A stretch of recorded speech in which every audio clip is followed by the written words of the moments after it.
গত কিছুদিনের টানা বৃষ্টিতে জলমগ্ন মালদা। জলের নিচে ইংরেজ বাজার পুরসভার নেতাজি কলোনির শতাধিক বাড়ি।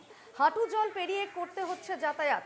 বর্ষার শুরু থেকেই জলবন্দী, 2 মাস হতে চললেও নামছে না জল।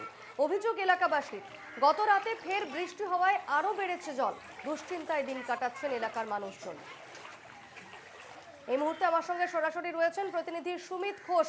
সুমিত, গতকাল রাতেও বৃষ্টি হয়েছে এবং যেমনটা জানা যাচ্ছে আরো জল বেড়েছে। এই মুহূর্তে ঠিক কি পরিস্থিতি সেখানে? দেখো দীপান্না, একেবারে আমি ছবিটা দেখানোর চেষ্টা করব। আমি এই মুহূর্তে দাঁড়িয়ে রয়েছি একেবারে শহর লাগোয়া ইংলিশ বাজার পৌরসভার 3 নম্বর ওয়ার্ডের নেতাজি কলোনি এলাকা। একেবারে হাঁটু জলে পরিণত হয়েছে এই এলাকা এবং দেখানোর চেষ্টা করব বাড়িতেও ঢুকে গেছে কিন্তু জল।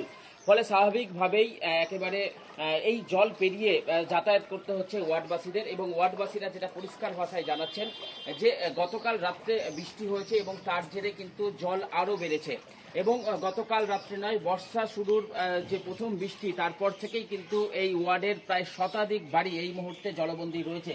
এবং তোমাকে দেখানোর চেষ্টা করব পৌরসভার পক্ষ থেকে যে পানীয় জল দেওয়া হচ্ছে সেই জলের কলও কিন্তু এই মুহূর্তে প্রায় অর্ধেক অংশ ডুবে গেছে, অর্থাৎ জল পেরিয়ে কিন্তু তাদের পানীয় জল নিতে হচ্ছে।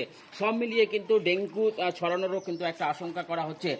ওয়ার্ডবাসীদের সাথে একটু কথা বলবো, কতদিন ধরে তারা জলবন্দী, কি অবস্থা, কিভাবে তারা যাতায়াত করছে একটু শুনে নেওয়ার চেষ্টা করবো। বলছিলাম, কি অবস্থা, কতদিন ধরে এই অবস্থায় পড়ে রয়েছে? মোটামুটি 3 মাস। অসুবিধা হচ্ছে, জলের চুলকানি হয়ে যাচ্ছে, জলটা পচে গেছে গ্যাস হয়ে। তো এটাতে পুরসভার ব্যবস্থা করা দরকার, এটাই চাইছি আমরা। জল নিকাশি নেই না কি কারণে? জল নিকাশি নেই, চারিদিকটা উঁচু হয়ে যাচ্ছে, সাইডটা নিচু হয়ে গেছে, ওই কারণে জলটা আটকে যাচ্ছে। কাউন্সিলর এসেছিলেন? হ্যাঁ, কাউন্সিলর এসেছিলেন, কিষাণ এসেছিলেন, পৌরসভার চেয়ারম্যান, উনি এসে দেখে গেছেন, বললো রাস্তাটা হবে। কতগুলো বাড়ি এখন জলবন্দী? মোটামুটি 1-150 হবে। কিরকম অসুবিধা হচ্ছে আপনাদের? অসুবিধা তো ভালো হয়েছে, যেতে আসতে সবসময় পায়ে পচড়া হয়ে যাচ্ছে, যেতে আসতে আসতে। এখানে দেখলাম যেটা আপনারা জল খান সেই কলও ডুবে আছে, সেই ক্ষেত্রে ওখান থেকে কষ্ট করে নেওয়া হচ্ছে, কি করা যাবে? সাপ পোকামাকড়ের ভয় থাকে? পোকামাকড় তো প্রচন্ড, যেখান সেখানে ডোরা আর এই সাপ ঘুরছে। বাড়ি ছোট ছোট বাচ্চারা, তারা কি বের হতে পারছে? আতঙ্ক লেগে আছে, যাচ্ছে কষ্ট করে বেরাচ্ছে, স্কুল প্রাইভেট যাচ্ছে, কিন্তু আতঙ্ক তো আছে। কত বছরের সমস্যা আপনাদের?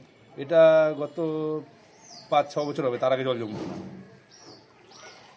দেখো প্রায় 2 মাস ধরে কিন্তু ধন্যবাদ সুমিত।